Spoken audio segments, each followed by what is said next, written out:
All right, well, the president, yes, he said, I'm sorry, but he didn't really want to apologize because he believes in Obamacare. He believes in it with his heart and his soul, and he believes he is going to be vindicated despite all of the problems. Here's what he said about it. I've been very clear about what I'm trying to do.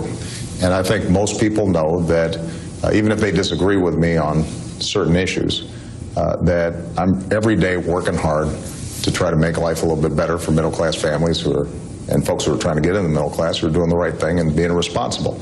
I think what most people, I hope, also recognize is that when you try to do something big, like make our healthcare system better, that there are going to be problems along the way, even if ultimately what you're doing is going to make a whole lot of people better off.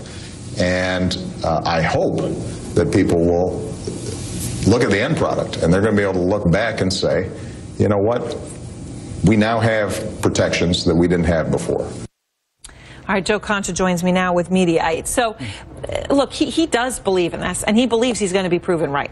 So here's the question. Let's just say he is proven right.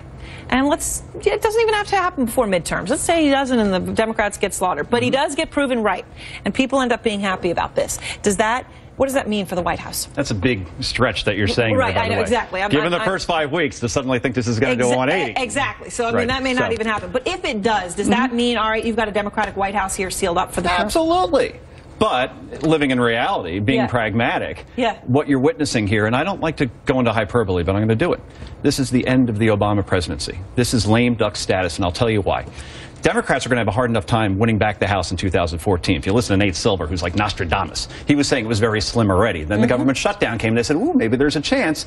Now, this story will live this year, next year. Higher premiums, higher deductibles, all of these horror stories about losing your doctor because the press, the media, likes to focus on these things. So when you get to 2014, Republicans keep Congress. He can't get through any more big-ticket agenda items. And he needs Democrats there controlling that House in order to do that. So you don't think you're calling this too early, the lame duck? No, and I don't. And I think it even goes worse than that. I think for Hillary Clinton, this is a big problem. Here's why. When she was in the Clinton White House, or at least she was in charge of the health care bill there, and then she basically got laughed out of the room. It didn't fly.